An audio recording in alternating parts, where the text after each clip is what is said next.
Muy buenas tardes, soy Guillermo Vázquez Handal, esto es Emprende TV, esta tarde de domingo 31 de mayo, aquí en la señal de Grupo Fórmula para toda la República Mexicana, Estados Unidos y Canadá, a través del 157 de Sky, 121 de Easy, 153 de Megacable, 161 de Total Play y en el 354 de Dish. En Estados Unidos y Canadá, a través de Telefórmula Estados Unidos, vía Xfinity Latino y Latino View, y claro, en nuestro sitio web www.radioformula.com.mx. Esta tarde me da mucho gusto darle la bienvenida a Iliana Rodríguez, que es la directora corporativa de sostenibilidad, de mis queridos amigos de Grupo Xcaret hasta allá, hasta Quintana Roo, a mi tierra. Bienvenida, Iliana, ¿cómo estás? ¿Qué tal, Guillermo? Encantada. Muchísimas gracias por este espacio y esta conversación. Al contrario, independientemente de la importancia de Grupo Xcaret, los Quintana y los Constances son grandes amigos de toda la vida y es un placer poder apoyarlos con esta medida porque eres la vocera, además del cargo que tienes en el corporativo, de esta campaña Seguridad 360, que quiero suponer que son todos los protocolos que tienen que ver con la higiene y el cuidado para poder hacer las reaperturas de los parques y de los hoteles, ¿verdad? Sí, claro que sí. Sabemos que para que los clientes o nuestros visitantes y huéspedes se animen a venir con nosotros, necesitan tener la certeza de que estamos haciendo nosotros el trabajo bien hecho y que nos estamos preparando como debe de ser para recibirlos con los brazos abiertos en una experiencia y una vacación preciosa. Eso es lo que estamos haciendo. ¿En qué consisten estas medidas? Y obviamente preguntarte en qué tiempos piensan empezar las reaperturas. Grupo Xcaret es muy grande, tiene muchas instalaciones. ¿Cómo lo van a ir llevando y en qué consisten esas medidas? Bueno, primero que nada, empezamos nuestra reapertura del Parque Xcaret y Hotel Xcaret México este próximo 15 de junio, ya el próximo mes, y a partir del 1 de julio empezaremos la apertura de nuestras demás experiencias. Así es que ya pueden entrar y pueden hacer su reservación y nosotros felices de recibirla. En cuanto a los pilares y cómo nos estamos preparando, este modelo de seguridad 360 tiene 4 pilares principales. Uno enfocado en las personas, esto es en los individuos que estaremos en contacto con las instalaciones del grupo, ya seas cliente, proveedor, huésped, socio del club vacacional o visitante de nuestros parques o colaborador. Estas medidas atienden entonces a lo que nosotros vamos a hacer como individuos. Y para nuestros visitantes, que es lo que me imagino que quieren saber, tendremos el control de temperatura con dispositivos digitales a distancia, nada invasivo al entrar en nuestras instalaciones, tapetes de desinfección para el calzado y vamos a recomendar enfáticamente el uso de cubrebocas en nuestras, sobre todo en las áreas comunes y en las áreas donde hay otras personas. Creemos que el cubrebocas se va a convertir o ya se está convirtiendo poco a poco en un tema de educación y de respeto hacia los demás que están compartiendo contigo un mismo espacio. Entonces, vamos a sugerirlo en nuestras instalaciones. En nuestras unidades de transporte sí será obligatorio porque es un espacio cerrado, ¿no? El resto de nuestras instalaciones, como bien lo sabes y conoces, son espacios muy grandes, al aire libre, rodeados de naturaleza. Sin embargo, vamos a solicitar que por favor lo usen. Para los colaboradores, por supuesto, es un tema de obligatorio por la naturaleza de nuestro trabajo y de nuestra labor, igual para los proveedores. Además, todas las implementos que puedes utilizar como visitante para tu diversión, le hace un arnés o un chaleco salvavidas, las aletas, todo esto va a estar perfectamente desinfectado y tú lo vas a tomar para ponértelo de manera que nadie más lo toque más que tú después de la desinfección, para que tengas la certeza que todo aquello que toca tu piel está perfectamente desinfectado y no vas a tener ningún problema para poderte divertir a tus anchas. Ese es el tema de personas, con enfoque en personas. Tenemos otro enfoque que es el enfoque de sanitización y desinfección, que es el preparar la casa. Estamos encantados de recibirlos, pero para ello nos tenemos que preparar y estamos usando productos que son certificados por las agencias de Estados Unidos, el Food and Drug y el Environment, para asegurarnos además que son amigables con el medio ambiente. Esta visión de sostenibilidad no la hemos perdido, tienen que ser amigables con el medio ambiente, pero además hay una particularidad y es que los productos que estamos usando son, por decirlo coloquial, de larga duración. Esto es que una vez que se aplican, duran horas todavía en el proceso de desinfección, para que nosotros podamos garantizar que las superficies con que vas a tener contacto en nuestros parques, desde lo más chiquitito que tiene que ver con llaves, manijas y cosas pequeñas, hasta las puertas, las mesas, las barras, etcétera, pasen por procesos de desinfección con este tipo de productos y que lo que te rodea está perfectamente desinfectado todo el tiempo. Entonces, y en el caso de los hoteles, porque ahí es un poco más...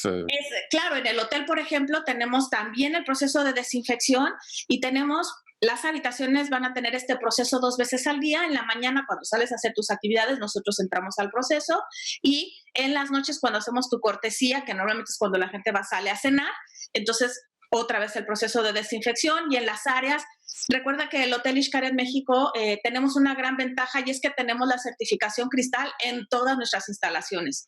Albercas, habitaciones, para el agua, para la comida, etcétera. Entonces tenemos 9 certificaciones Cristal.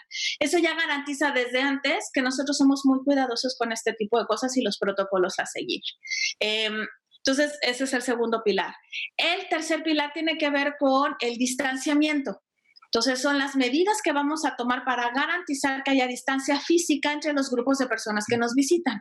Por un lado, tendrán que ser con las filas, con estos señalamientos que ya conocemos todos, que ves en el piso, en donde puedes tomar la distancia, pero también tienen que ver con nuestros espacios, por ejemplo, en los teatros o nuestros centros de consumo, y con el aforo. Vamos a reducir al 50% nuestra capacidad instalada, el aforo a nuestros parques, y el aforo a las zonas comunes y centros de consumo en el hotel. Entonces, esto nos va a garantizar que en las áreas donde hay más personas, que no son necesariamente solo mi familia, tendremos aforos reducidos para garantizar el distanciamiento físico. Y de hecho, era lo que te iba a preguntar, pero ya me lo contestaste. Continúa, por favor. ¿Ok? Y en el cuarto y último pilar estamos haciendo énfasis muy particular en los alimentos, porque sabemos que es una preocupación de los visitantes y por eso lo ponemos separado, en donde, como te comenté, tenemos la certificación Cristal, que es un estándar internacional muy difícil de lograr y muy exigente, pero esto lo extendimos y mejoramos todavía desde el proceso de la llegada de los insumos a nuestros parques u hotel, y hasta que llega tu plato a tu mesa, porque tenemos, por ejemplo, en buffet asistido, nuestro personal es quien te va a servir la comida, y adaptamos las barras de buffet para que no haya posibilidad de que algo llegue a los alimentos. Garantizamos así su inocuidad. Pues la verdad es que, bueno, primero felicitarlos. Soy testigo de la acuciosidad con la que hacen las cosas, la importancia además que tiene reabrir, porque digamos que económicamente ya estamos todos agotados, y aunque sea con estos aforos, que efectivamente ya lo explicaste, reducidos, por lo menos tenemos la garantía de que empieza a haber movimiento, ¿no? Así es. Es empezar a rodar la bolita, va a ser un proceso lento, pero esto es como el huevo y la gallina, no hay que esperar a que esté todo el mundo abierto, hay que empezar a rodarlo, porque también tenemos proveedores chiquitos en donde es importante que también tengan inyección de liquidez, y es una cadenita de valor, sobre todo el turismo en nuestro país, muy grande, que hay que empezar a echar a andar, y esa es la visión. Yo le quiero platicar al auditorio, porque esta no es la primera vez que Grupo Xcaret tiene que enfrentar una pandemia de este tipo. Recordemos la anterior, en la que no despiden a nadie, en la que siguen pagando sueldos, en algunos casos se llegan a acuerdos con los empleados porque no se puede pagar todo, pero que es una empresa realmente responsable, que no despide a nadie y que sigue apoyando a sus trabajadores, y creo que eso en este momento es digno del mayor de los reconocimientos. Muchísimas gracias. Sí, la verdad es que estamos enfrentando una situación muy compleja y estamos tratando de conservar la mayor plantilla posible el mayor tiempo posible. No somos inmunes a los temas económicos ni al tema de la escasez de la liquidez, etcétera, de manera que estamos tratando de estirar la liga, vamos a decir, lo más que podemos, efectivamente teniendo un convenio con los colaboradores y esperamos poder aguantar pues lo más posible y ojalá que con el apoyo de bancos que estamos buscando. Yo estoy seguro que sí. Además, es una gran noticia que ya el 15 de junio se dé esta reapertura, aunque como bien dice será un proceso lento, gradual, pero por lo menos eso ya va a permitir que exista movimiento y bueno, por la calidad y por la belleza de las instalaciones, pues no hay nada más que decir. Quiero agradecerte muchísimo, Iliana, darle un saludo muy afectuoso a Miguel, a Marcos, a Carlos. Aquí estamos pendientes de ustedes y este espacio siempre está a su disposición. Muchas gracias, Guillermo. Igual estamos aquí con los brazos abiertos. Esperemos que pronto nos puedas venir a visitar. Todavía no conozco el hotel, así que sí, yo creo que pronto, bueno, cuando se pueda, estaremos por allá. Perfecto, aquí te esperamos y esperamos a toda tu audiencia. Gracias. Muchísimas gracias. Bueno, nosotros vamos a un corte, no tardamos nada, volvemos de inmediato aquí a Emprende TV en la señal de Grupo Fórmula.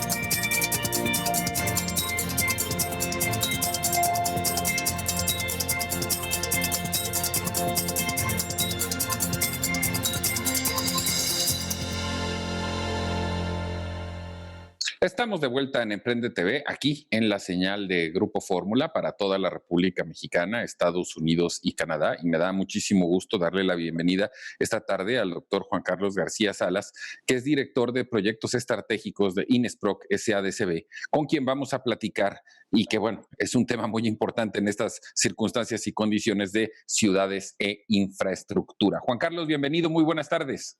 Buenas tardes, Guillermo. Muchas gracias por tu invitación. Estoy a tus órdenes. Al contrario, muchas gracias a ti por tu tiempo, por tu generosidad. Evidentemente, no se puede desligar cuando estamos atravesando por una crisis tan aguda como es el coronavirus, la infraestructura, porque esto tiene que ver con todo lo que hacemos y todo lo que realizamos. Y pues bueno, de la mano de un experto como tú, ¿quién mejor para que nos dé una orientación al respecto? Muchas gracias. Bueno, antes que nada, quisiera comentar que la infraestructura no es un fin, es un medio para poder comunicarnos, un medio para poder desarrollarnos, un medio para poder tener bienestar. En ese sentido, la infraestructura juega un rol muy importante en estos momentos porque es a través de ella en que los suministros que permiten, por ejemplo, curar a los enfermos de COVID pueden llegar a su destino. La infraestructura aeroportuaria está jugando un rol muy importante en todo esto porque el ejército y las autoridades civiles están utilizando justamente la red de sistema o el sistema aeroportuario nacional para poder hacer llegar estos suministros, medicamentos, equipo a las ciudades y en específico a los hospitales. Entonces, en la medida en que, por ejemplo, en esta red de transporte, en este sistema de transporte, esté en condiciones de recibir todos estos flujos de insumos, pues es en la medida en que vamos a poder atacar y defendernos de esta pandemia. En el ideario, cuando hablamos de infraestructura, yo creo que la mayoría pensamos en carreteras. Pero esto tiene una connotación mucho mayor y que evidentemente se pone a prueba cuando estamos precisamente atravesando crisis como esta. En tu perspectiva, en la de este momento, porque también tendríamos que hablar de hospitales, tendríamos que hablar de toda la infraestructura de salud, de toda la infraestructura que, como ya comentabas, está al servicio de la población de manera directa para los alimentos, en fin, para todos los usos disponibles. En tu perspectiva, ¿cómo estás analizando lo que está pasando en este momento? Bueno, la realidad es que la infraestructura debe ser confiable, es decir, debe de responder en el momento en que se le utiliza. México tiene aproximadamente 11,000 kilómetros de costas, en donde existen cerca de 30 puertos, Tenemos una red de 15,000 kilómetros de carreteras, tenemos 200 grandes presas, tenemos una capacidad instalada en energía, por ejemplo, de generación hidroeléctrica de 12,600 megawatts. Entonces, esta, digamos que es la infraestructura crítica, la infraestructura más importante que hace mover a este país. En ese sentido, lo que se necesita es conservarla y tenerla lista para cuando se necesite. Por ejemplo, me refiero otra vez a los aeropuertos. Ahorita los aeropuertos están en condiciones, todos los aeropuertos de México están en condiciones de recibir todos los aviones que sean necesarios para poder suministrar los elementos que van a permitir combatir esta enfermedad, esta pandemia, perdón. Entonces, es la confiabilidad. Y la confiabilidad se da a través de dos factores: el mantenimiento de la infraestructura, que son todas esas intervenciones que hacemos día con día para que la infraestructura esté operacional. Y por el otro lado está la conservación. Y aquí ya entra un concepto de activos físicos, ¿sí? De patrimonio. Entonces, la conservación lo que nos hace es alargar la vida útil de esta infraestructura. Entonces, tenemos infraestructura, una línea base de infraestructura que la estamos conservando, que la estamos manteniendo, pero también debemos de construir nueva infraestructura para poder disminuir la brecha entre la oferta y la demanda de los servicios que ésta requiere. Entonces, sí es muy importante destacar que no solamente son carreteras, estamos hablando de aeropuertos, de presas, estamos hablando de centrales eléctricas, y todo esto hace que el país funcione, Entonces, es esa, digamos, la perspectiva que yo tengo. Hay que ser muy claros entre la infraestructura crítica y la infraestructura que no es crítica. Bueno, el ejemplo sería en la crítica a los hospitales, me quiero imaginar. Seguro. Ahora, en tu perspectiva, digo, siempre cuando hablamos de infraestructura, además, hay cosas que hacer, pero una valoración, de hecho ya has avanzado en ello, lo has comentado, de cómo está la que tenemos ahorita y bajo tu consideración, ¿qué sería lo inmediato que hay que hacer? Porque no solo se trata de continuar con un programa de desarrollo, ahora vamos a tener que enfrentar una crisis económica también gigantesca. Sí, mira, yo he estado insistiendo desde diferentes tribunas técnicas, inclusive dentro del trabajo, el día a día, que la conservación de la infraestructura es lo que nos permite, por lo menos, mantener una línea base. Si esa línea base no la conservamos, no la mantenemos, independientemente de la brecha entre la oferta o la demanda, estas brechas pueden crecer de manera abrupta. Es decir, si se cae, por ejemplo, bueno, cuando hablo de caerse, se cae el servicio de una central hidroeléctrica por causa del envejecimiento de las turbinas, vamos a decirlo así. En ese momento van a dejar de estar dentro del sistema X cantidad de megawatts. Y eso es potencia instalada que no se puede recuperar de un día a otro por el refaccionamiento. El refaccionamiento de este tipo de centrales pues lleva varios meses, varios años en el diseño de ingeniería, en las solicitudes y en la fabricación. Entonces, lo que tenemos que concentrarnos es en la conservación para poder alargar la vida útil de lo que ya tenemos. Una vez hecho esto, este análisis, entonces sí, a través de un programa o a través de una planeación, vamos a decirlo, estratégica por región, por grandes regiones, entonces sí se planean, se diseñan y se construyen las obras que van a disminuir la brecha entre la oferta y la demanda, esa que no puede ser satisfecha con la línea base, con la infraestructura que está en la línea base. Entonces, desde mi perspectiva, lo más urgente ahorita en estos momentos que se vienen de crisis económica es conservar la infraestructura, es económico, es relativamente económico. Si nosotros hacemos la relación o llevamos a un radio, a un cociente, cuánto cuesta la ingeniería y las acciones de intervención respecto del valor activo, del activo, entonces estamos hablando de un porcentaje de inversión relativamente pequeño. En ese sentido, las carteras de inversión desde el gobierno deben de estar diseñadas de manera estratégica para poder financiar este tipo de gasto. No estoy tan No seguro necesariamente, perdón. no estoy tan seguro que eso esté pasando. No está pasando, porque el gasto de inversión está disminuyendo de manera consistente ya desde hace varios meses. Sí, pero en No esta sé, lógica que estás utilizando, y creo que es muy traducible, es mucho más barato, dar mantenimiento que reparar lo que se echó a perder porque no le diste mantenimiento. seguro. Así es. Yo estoy completamente de acuerdo con eso. Estoy completamente de acuerdo. Hay que darle mantenimiento preventivo, se le conoce como mantenimiento preventivo, y de esta forma vamos a ir alargando la vida útil de manera gradual de la infraestructura. Pero cuando hacemos ingeniería de diagnóstico, podemos determinar en dónde está el riesgo mayor de falla de esa infraestructura. Y es ahí en donde vienen las grandes acciones de intervención en conservación.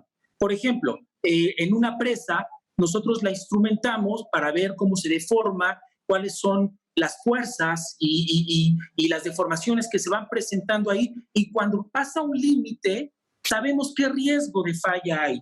Y entonces en ese momento se tiene que intervenir. Entonces, sí es muy importante la conservación, es muy importante, y yo creo que hoy en día las estrategias desde el gobierno deben alinearse a la conservación de la infraestructura crítica, porque los recursos económicos son escasos y van a ser escasos desgraciadamente en los próximos años. Sí, pero en vez de estar dando mantenimiento, pues estamos haciendo trenes y estamos haciendo refinerías. Entonces, pues bueno, ya no entendí. Sí, bueno, esto responde también a motivaciones políticas. Son las grandes obras que cada sexenio se hacen, algunas más grandes que otras, y que no necesariamente responden a una planeación estratégica de las regiones y del desarrollo que se quiere en esas regiones, ¿no? Sí, por supuesto, evidentemente, bien lo has dicho, esto tiene que ver más con una cuestión política e ideológica que con una cuestión práctica que además en medio de una crisis, pues no hace mucho sentido. Juan Carlos, muchísimas gracias por haber estado con nosotros, te aprecio mucho el tiempo que nos has dedicado, la explicación tan clara y pues pedirte que sigamos en contacto para seguir platicando en el futuro. Seguro que sí, Guillermo, muchas gracias a ti, a tu auditorio, un saludo y cuídense mucho. Igualmente, sí, sobre todo eso. Cuídense mucho. Juan Carlos García Salas, muchas gracias. Nosotros vamos, no tardamos nada, volvemos de inmediato aquí a Emprende TV en Grupo Fórmula.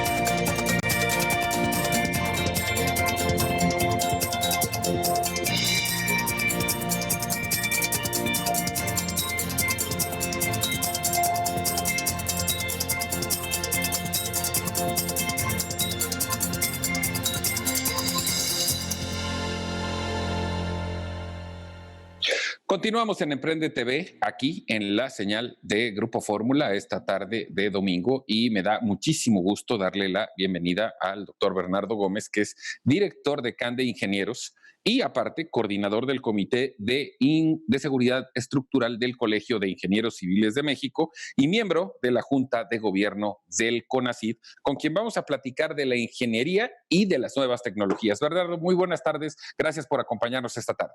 Guillermo, buenas tardes, muchas gracias por la invitación y un saludo para ti y para todo tu auditorio. Gracias. Te lo aprecio mucho por tu tiempo y por tu generosidad.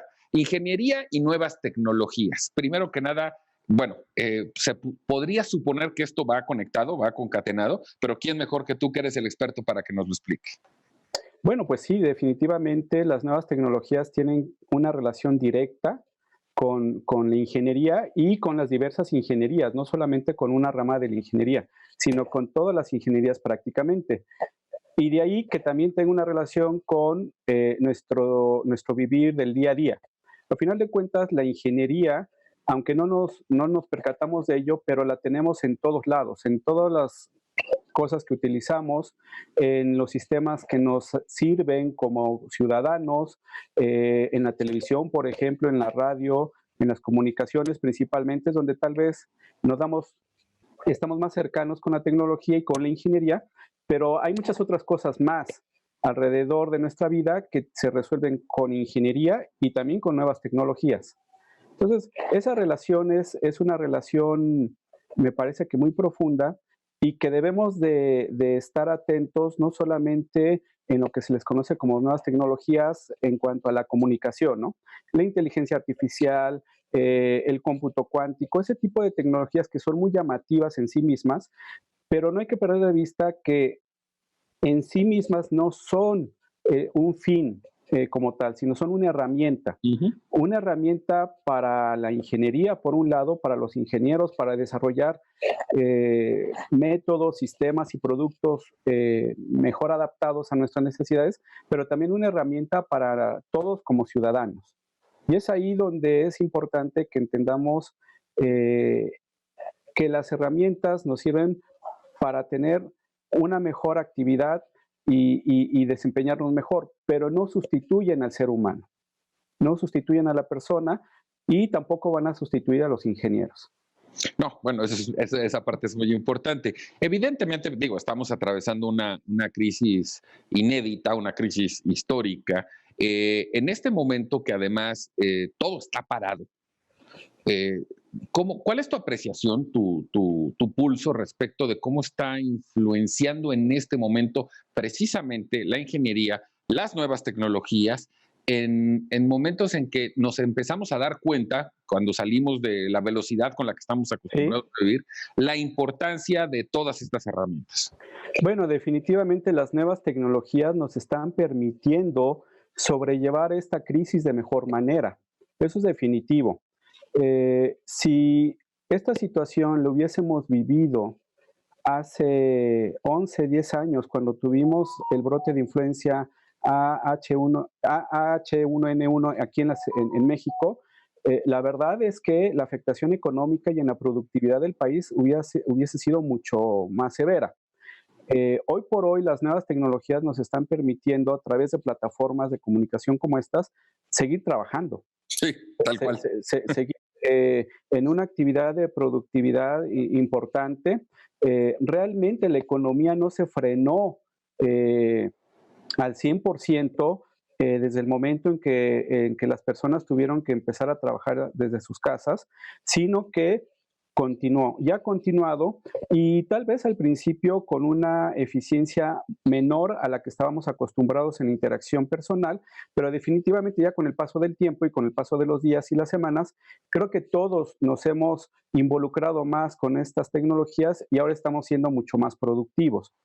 Por supuesto que hay personas que no han podido hacer uso de estas tecnologías para seguir sus actividades laborales y a ellas hay que agradecerles que siguen, digamos que al frente, en las trincheras, ayudándonos en diversas funciones que no se pueden resolver a través de estas tecnologías, pero creo que en la mayor parte del sistema productivo, al menos en los servicios, las plataformas de comunicación que tienen que ver justamente con las nuevas tecnologías nos han servido muchísimo y ese es creo que un ejemplo del beneficio que la sociedad puede tener y va a tener en el futuro con el desarrollo de estas y de otras tecnologías novedosas que tienen que ver con la comunicación, pero también tienen que ver con otros aspectos de la vida diaria de la comunidad de nuestro país, ¿no? Bueno, evidentemente, porque ese es un tema que nos da curiosidad a todos, independientemente de la labor que realicemos. Cuando hablas de lo que viene, en tu perspectiva, ¿qué podrías más o menos mencionarlo que va a ser trascendente, importante en el corto plazo? Pues yo creo que lo que estamos viviendo es un área de oportunidad definitivamente. Definitivamente es un área de oportunidad. Cada crisis sabemos que es un área de oportunidad. Ahora, hay que identificar un área de oportunidad para qué. Y creo que hoy por hoy, la situación por la que estamos pasando nos apremia a que lo que está alrededor del desarrollo de las nuevas tecnologías, que tiene que ver con tres aspectos importantes, que es la academia, por un lado, los científicos, los investigadores. Por otro lado, la industria, que es la que toma el desarrollo científico que se hace en la academia, la investigación, y trata de implementarlo hacia un servicio, un producto de la sociedad, y el gobierno como eje rector que regula esa relación, en México al menos siempre ha sido hemos vivido una situación en donde no hemos confluido de manera plena en esa dinámica. Y los diferentes gobiernos, y el actual no es la excepción, han hecho un gran esfuerzo por eso, pero el esfuerzo no debe de quedar nada más por el lado de la autoridad, sino que somos nosotros, los ciudadanos, y diciéndolo de manera muy precisa, los académicos y la industria, quienes debemos de tomar este punto de partida, esta crisis como punto de partida, justamente para una mayor vinculación. A lo largo de mi vida profesional, yo he vivido en carne propia lo que implica la vinculación entre la academia y la industria. Fui profesor universitario durante varios años y después me trasladé a la práctica profesional y yo mismo, digamos, soy producto de la vinculación de mi persona como tal. Y he tratado siempre a lo largo de los años de tener esta vinculación, de vincular la parte académica con la parte profesional. También soy miembro de la Academia de Ingeniería y ahí formo parte del grupo de los académicos que estamos en el sector productivo y en el ámbito privado. Pero aquí a lo que quiero llegar es que la vinculación, que es algo que al menos en nuestro país tradicionalmente se nos ha complicado, esta es una gran oportunidad para que los desarrollos científicos, que hay muchos en nuestro país, hay mucho desarrollo científico en nuestro país en diferentes áreas, no solamente en el área de la comunicación, sino también en el área agropecuaria, de la salud, de las ingenierías aplicadas, eso haya una mayor vinculación hacia la parte productiva y que tanto los académicos como la industria pongan de su parte para que el entendimiento sea mejor y tengamos beneficios para nuestra sociedad, que a final de cuentas nos debemos a la sociedad. Los científicos, por un lado, porque al tener un financiamiento, muchos de ellos por parte del Estado, tienen que retribuir a través del producto de su trabajo al beneficio de la sociedad. Y la industria como tal, pues ninguna industria está ajena a participar del bienestar del país en el que se desarrolla. A final de cuentas somos una comunidad, somos un estado y como tal pues debemos de estar enfocados en que todo lo que hacemos, más allá de las cuestiones de mercado, redunde en un beneficio hacia nuestros conciudadanos. Y la ingeniería tiene mucho que hacer al respecto y las nuevas tecnologías también y la parte académica también. Yo creo que el potencial de nuestro país es enorme, tanto por el lado de la ingeniería como por el lado de las ciencias básicas, y esa es una oportunidad y lo estamos viendo, creo que lo estamos viendo a pesar de las dificultades que estamos viviendo en este proceso. Desde mi punto de vista, la comunidad científica ha sabido responder y creo que todos como sociedad también hemos sabido responder. La perfección no existe, no hay algo que sea perfecto al 100%, entonces siempre va a haber dificultades y siempre va a haber problemáticas en lo que hagamos, pero creo que la función que debemos de tener como ciudadanos responsables es el identificar esa problemática y el ver la manera de resolver la problemática. Y para eso los ingenieros somos especialistas. Esa es nuestra función. Nuestra función es identificar las necesidades, tomar el conocimiento que no generamos nosotros, sino que lo generan personas que se dedican a la investigación, pero para dirigirlo hacia la solución de esas necesidades en bien de la ciudadanía. Entonces, pues Bernardo, ahí están los ingenieros, ¿no? Ahí estamos los ingenieros. Y que ahí sigan, por supuesto. Agradecerte muchísimo, Bernardo, tu tiempo, tu explicación tan clara, tan puntual. Pedirte que sigamos en contacto para seguir platicando en el futuro, pero sobre todo muchas gracias por haber estado esta tarde con nosotros. Pues muchas gracias a ti, Guillermo, ha sido un placer y espero haber sido de utilidad para ustedes y para tu auditorio. Por supuesto que sí, hay veces que damos por hecho las cosas, pero es fundamental remarcarlas para que no se nos olviden, porque están ahí. Muchas gracias. Yo voy a un corte, al contrario, yo voy a un corte, no tardo nada, volvemos de inmediato aquí en Prende TV en la señal de Grupo Fórmula.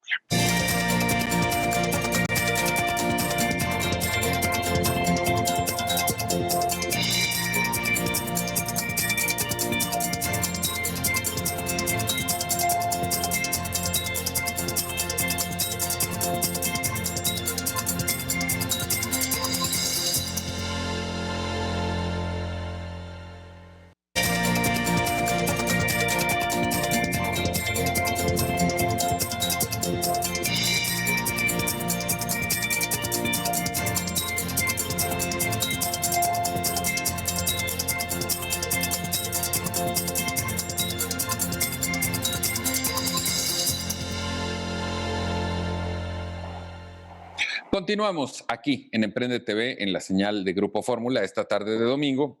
Y como todos los domingos, a mí me da mucho gusto saludar a mi querido amigo Agustín Domínguez. Agustín, ¿cómo estás? Bien, Memo, qué gusto saludarte a ti y a todos los que nos miran por este canal. Cosa que agradecemos y muchísimo. Sí, bueno, sí. se supone, y digo se supone porque cada estado va a tomar sus decisiones, Así es. que ya se empieza la reapertura de negocios, de la actividad normal. Insisto, esto va a ser regional.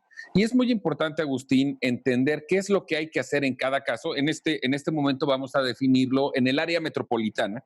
¿Qué habría que hacer para reactivar la economía? Entendemos que va a ser un proceso lento, gradual, pero que bueno, que ya da avisos de que se puede empezar a hacer cosas. Precisamente hoy domingo, la jefa de gobierno va a dar a conocer los nuevos parámetros. No entiendo por qué hoy domingo, lo pudo haber hecho desde el viernes. O sea, para empezar mañana lunes, a ver, vamos a empezar a entenderlos antes de aplicarlos. Pero bueno, ya los va a dar a conocer hoy. ¿Qué hacer para reactivar la economía de la zona metropolitana? Hay que decirlo, donde está la mayor concentración de población de todo el país.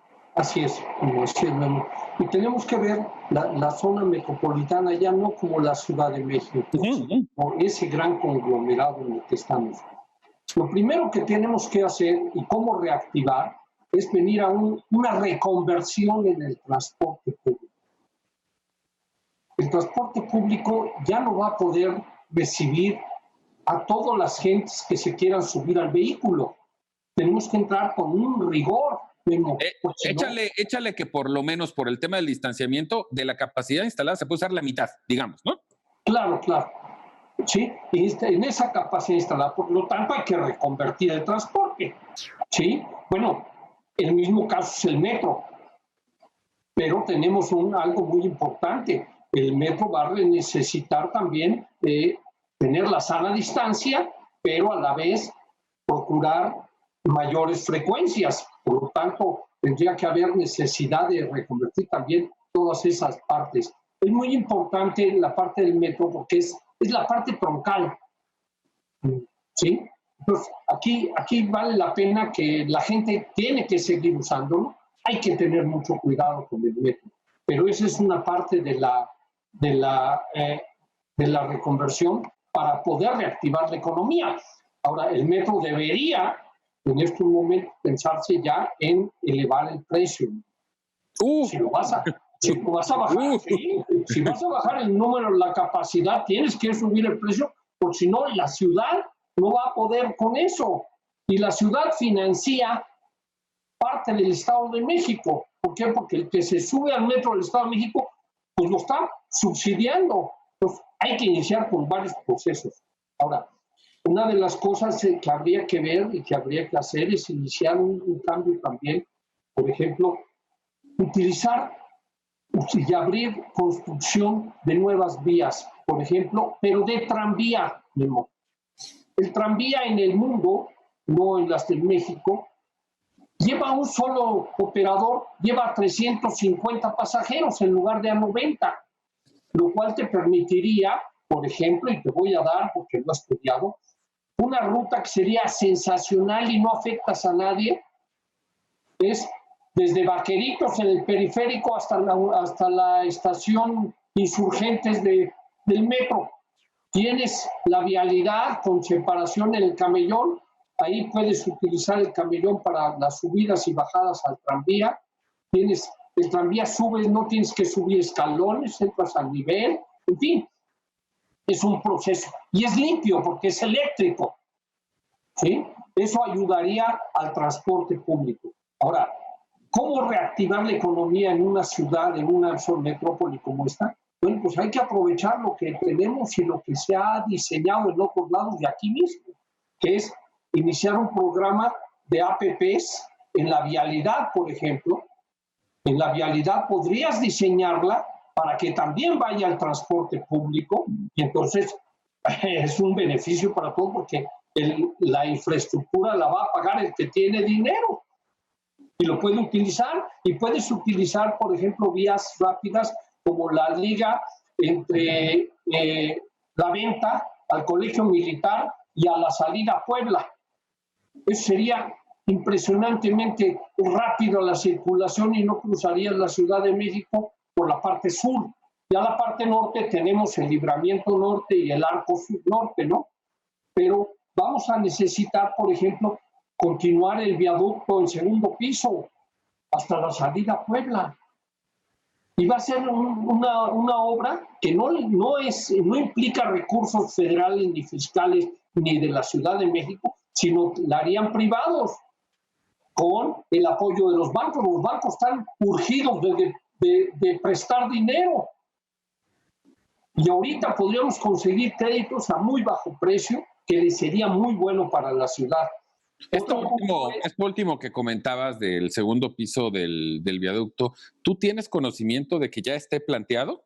A ver, Memo, el anteproyecto está hecho desde que el presidente actual era jefe de gobierno y que hizo el tramo de San Jerónimo. Ahí quedó pendiente, ya estaba previsto. Y es un proyecto muy, muy sencillo porque, recuerda, a diferencia del periférico, la lateral del viaducto no es de largo itinerario, sino es nada más para ir a dar vuelta izquierda, incorporarte o salir, ¿sí? Bueno, ese proyecto es a base de marcos, o sea, las pilas estarían en la lateral, el marco cruzaría hasta el otro extremo y tendrías ahí 8 carriles, si tú quieres, o 6 carriles de automóviles y 1 metro. Fíjate la capacidad que tiene ese proyecto, ¿sí? Lo cual te daría ya la parte de la instalación de vía y esas cosas, la tendría que pagar el metro, pero lo que es la estructura para colocar esto iría en la concesión de la vialidad, ¿sí? ¿Qué podrías hacer en la parte de abajo? Lo que tú quieras, se vuelve comercial, se vuelve paseo, se vuelve lo que tú quieras, si tienes un viaducto en donde podrías tener el transporte público de baja altura, ¿sí? De baja altura por los puentes que hay, pero tendrías la apertura inmediata, ¿sí? Ahora, algo muy importante, la reconversión de los hospitales. Memo, ya no vamos a tener lo que tiene como regla el Instituto Mexicano del Seguro Social, el ISSSTE o la misma Secretaría de Salud. No vamos a tener 6 camas por cuarto. Nadie va a querer irse a pacientes en donde alguna puede tener los efectos, ¿no? Entonces vas a tener que reconvertir esos hospitales, lo cual te obliga a construir más hospitales. Y tendríamos que tener una serie de... Yo plantearía que serían 2 o 3 hospitales metropolitanos en donde podrían utilizarse el IMSS, el ISSSTE y la Secretaría de Salud en un solo hospital y les hacen sus espacios a cada quien, pero en la zona de Chalco, Los Reyes, Texcoco, pues sería un muy buen hospital metropolitano. Nesa, Ecatepec, Iztapalapa, Iztacalco, Gustavo Amadero, es otro gran metropolitano y le daría servicio a la gente donde más población hay. Sí, claro. ¿Sí? Entonces, si tú juntas fuerzas con el IMSS, con el ISSSTE y con la Secretaría de Salud, tu hospital en principio va a costarte menos la operación porque va a haber menos administración, una sola administración para las 3 instituciones. No, y prorratear los gastos. Todo viene a eso, pero en una instalación en donde tú haces separadas las camas del IMSS, separadas las camas de salud y las del ISSSTE, pero tienes quirófanos, etcétera, toda la parte de imagen, toda la parte importante, el cerebro, la parte del corazón de los hospitales, es uno para las 3 instituciones. Bueno, antes de que se nos acabe el tiempo, nos queda un minuto para tus conclusiones respecto, obviamente, a la visión general de lo que habría que hacer. Sí. Bueno, ¿qué hay que hacer? Inventarnos de nuevo. Tenemos que hacerlo nuevo todo. Tenemos que abrir la construcción. La construcción es el primer punto para crear empleos.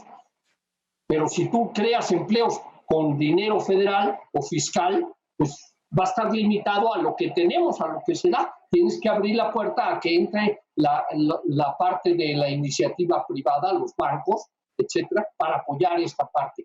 Esto al final, cualquier obra de estas que hagas, al final, dentro de un tiempo determinado, va a pasar a ser propiedad de la nación. ¿Sí? Bueno, pues ojalá fueras asesor del presidente y de la jefa de gobierno. Bueno, ojalá les llegara a nuestro programa.